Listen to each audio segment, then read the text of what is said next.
Hey everybody, it's Robert C. Stern with The Social Leader. Hope you're doing great. I have a surprise thing that we're starting today on this Friday, and we're going to be doing it on a daily basis. Every day except Sunday. We'll give you a break for that. But for those of you that don't know me, my name is Robert C. Stern. I am with The Social Leader. I am social media through and through. And I've been recently in a boot camp called To Be on TV Boot Camp, and so many amazing people in there. So I decided to create a show called, ready everybody? It is called The Spotlight 20. So we're going to do 20 minutes each day spotlighting these extraordinary they have accomplished, the things they're doing for people. It's just unbelievable. So if you're watching on the replay, put hashtag replay in the comments, whether it's in YouTube, whether it's on LinkedIn, or whether you're on Facebook. And let us know that you're here. I have an amazing guest.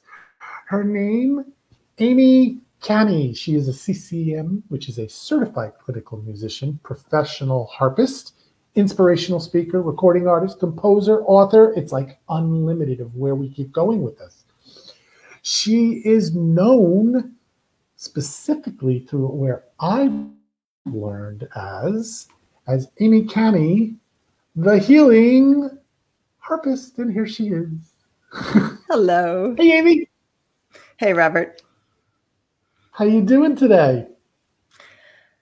I'm doing really well. Thanks for having me. No, thank you for joining me. You know, when we met in the boot camp that I had mentioned before, and then you mentioned the music and stuff, and then I found one of your songs. I think it was Morning Star, and I was listening to it. I became, excuse me, I just like, it calmed me. And I was just like, oh my God, I love this music. And I never I have a lot more with that. And harpist, you know, as you're growing up, you're like, oh, a harpist. But it was the most soothing and calming thing. And I'm like, oh my God, next time I get stressed out, I'm putting on her music. It's going to slow me down, make me regroove. And I just want to thank you for that, because it was really moving, the music. Thanks for taking the time to listen. There's been a lot of music that's moved through in the last 10, 15 years. So I'm telling you. So let me start off. I mean, it's Amy Cami, the healing harpist. Yes. How did this come about? Well, actually, the term, the healing harpist, I've kind of been living it for the last 20, 25 years. I'm classically trained. And when I graduated from high school, I literally just fell into this world of music and healing because a family friend was going through cancer care and or hospice care. And I recorded my first cassette tape.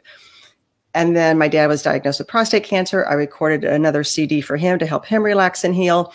And doors just kept opening. We met a neurotherapist here in St. Louis who offered to do some pilot studies. His name is Dr. William Collins. I'm forever grateful for him.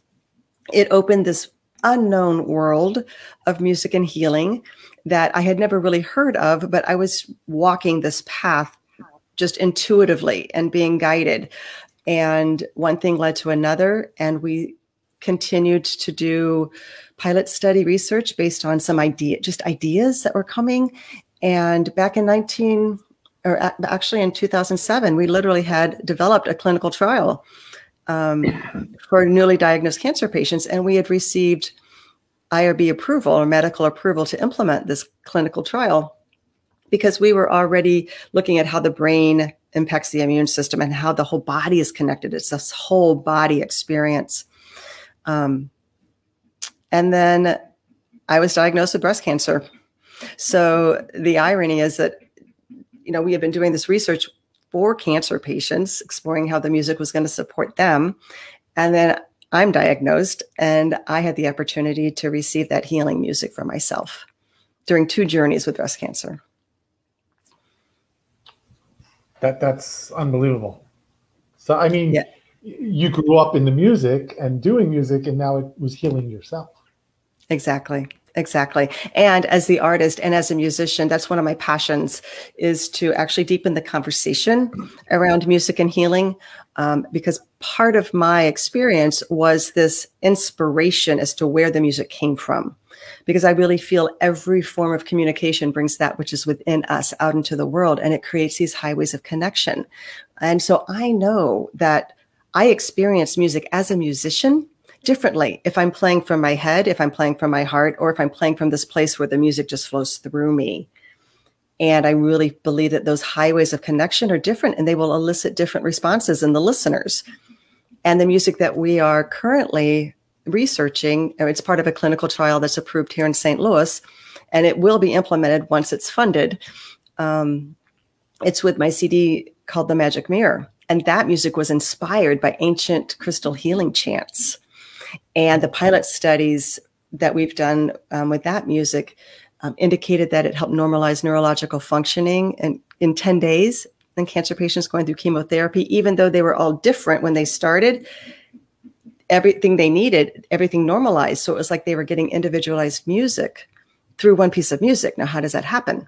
Well, for me, I feel it's the highway, how that music was inspired. So that's part of the conversation I want to continue. It's an amazing conversation, because we always hear about how music has helped so many people, especially when you watch some of these TVs, the reality shows, the music shows like The Voice and Idol, and it's how they've struggled, and music helped them to guide them through tough times.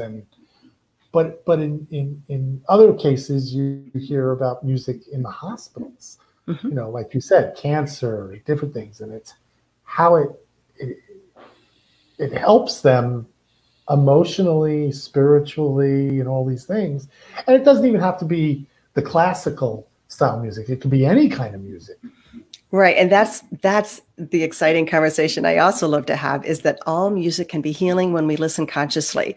And I love to use the harp as an example, because we have all of these strings, like on this instrument, we have all these low strings and high strings. And I look at this as all of these experiences and feelings and beliefs and fears within us, because everything is energy, everything has a vibrational frequency. And so we're like this harp. We have all of these experiences and frequencies inside of us. And so many of us, these low notes, these scary notes, these things that we want to hide from ourselves, we don't go down there, but really when you look at the harp, is that string any better or worse than the one up here? No, it's part of the wholeness of who we are. And so truly what I love to do is inspire people to embrace the fullness of who they are by recognizing this energetic component, that we have all of this within us. And that's why all music can be healing, because even when we're listening to heavy metal or something that's really, really, one of my most healing meditations was listening to it was a Halo soundtrack. And it was like boom, boom, boom. And when I was driving our kids to school, we'd listen to heavy metal music. And I had to learn how to let that music in and listen to why was I resisting it? It was because I was resisting what I felt when I listened to that music. I felt that music as angry and harsh, and I was resisting looking at that within myself. Resisting looking at my anger and my resentment and my fears within me. But as soon as I was able to open and allow those frequencies inside, it was like this internal cleansing. It was so powerful. And we're getting some comments here. I see here on Facebook right away. We've got, let's see, I think Catherine Wallace. Hey, Robert C. Stern, so wonderful. Yes, music is so healing. Mm-hmm. I mean, it's true. And like we just said, it doesn't matter the genre of the music. Right. As long as we're listening consciously.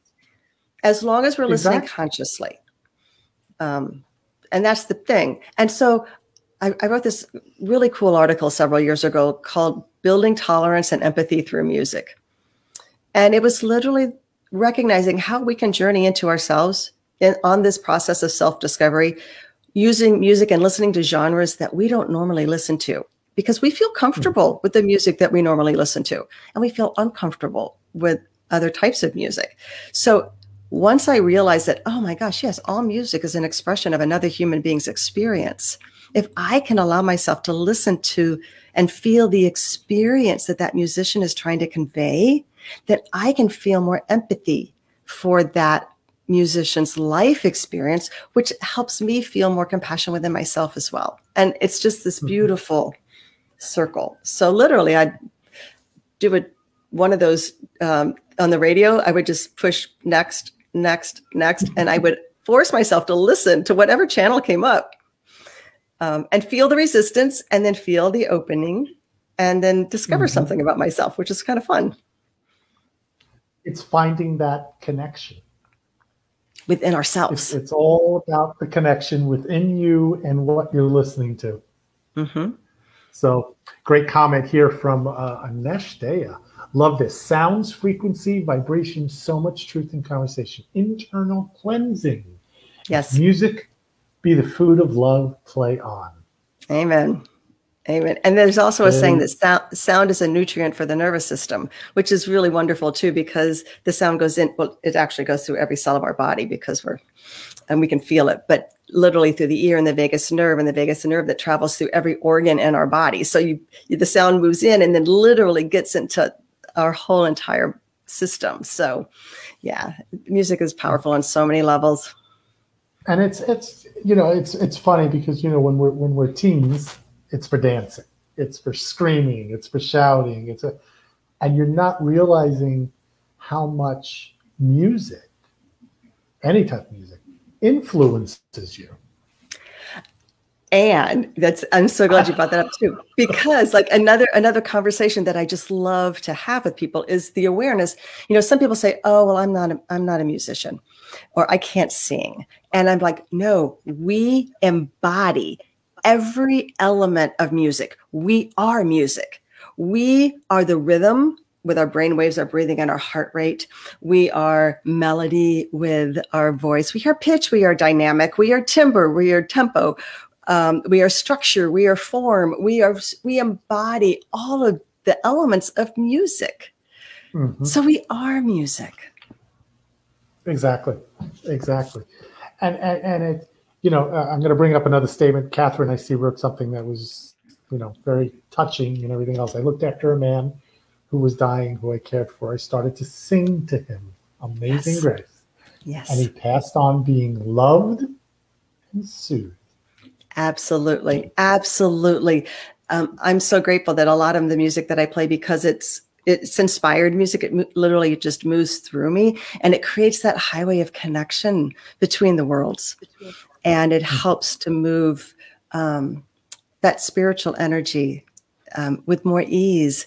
And it also brings up a conversation too of the difference between familiar and unfamiliar music. When we use music at end of life, and as a therapeutic musician, I'm a certified clinical musician, and I'm a therapeutic musician versus a music therapist. And those are two distinctly different certifications.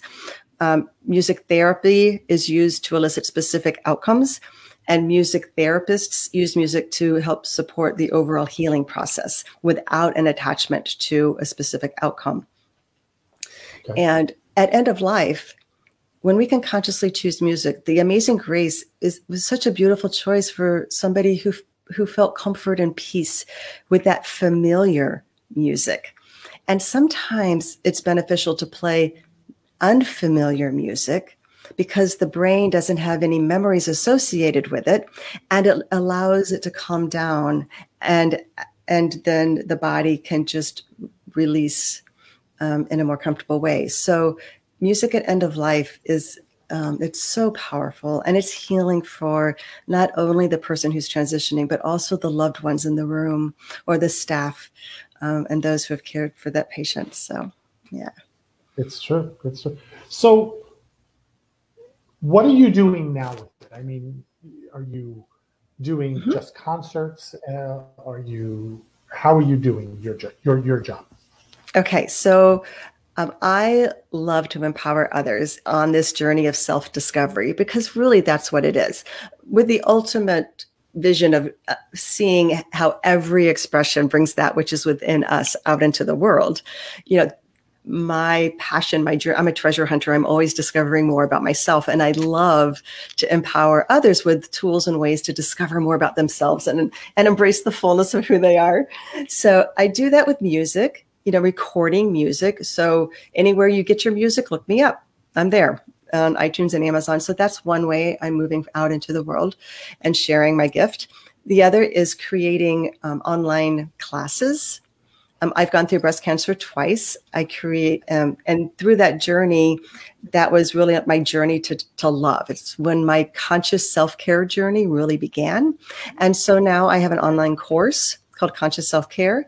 It empowers people with this understanding of the energy, ideas of resonance, sympathetic vibration, force resonance, entrainment, and how that understanding helps us to really value taking care of ourselves from this energetic perspective. And that is approved for CEUs and contact hours for professional care providers. So, and then I also teach those types of classes for cancer support groups, sharing the life lessons that I've learned and integrating that. So that's online programs and keynotes. I love doing presentations and keynote concerts. Most of those obviously have been online now, but I look forward to transitioning into live programs. So I have to ask a really corny question about that. Mm-hmm. How hard is it when you have to travel to bring your harp? Mm-hmm. Well, a lot of times, if it's within a driving range, then I have different size harps. And so I have a concert grand harp that I move in a Ford Explorer. I take this harp. This is a beautiful, easily transportable instrument. And so if it's in a driving range, then I drive 2 to 3 hours max. If I have to fly, then I contact a harpist in that area and rent an instrument. So I could see you going like through the airport with this big harp on it, you know? Well, actually, this is really funny because when I was in high school, my concert grand harp, we bought it from a woman who was a representative of the manufacturing company, and she had this huge, it looked like a coffin. And I was in the St. Louis Symphony Youth Orchestra, and we traveled to Europe. And I will never forget, like, looking out the window on the tarmac and seeing my harp in this big case just being lowered and put into the cargo hold. And I'm like, oh my gosh. So it can be done, but I'd rather rent now. No, that's smart. That's very smart. Yes. So I know we got a few minutes left. Maybe a couple minutes of harp music? Sure. So I don't know. We'll just let's see. Let's see.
Whew.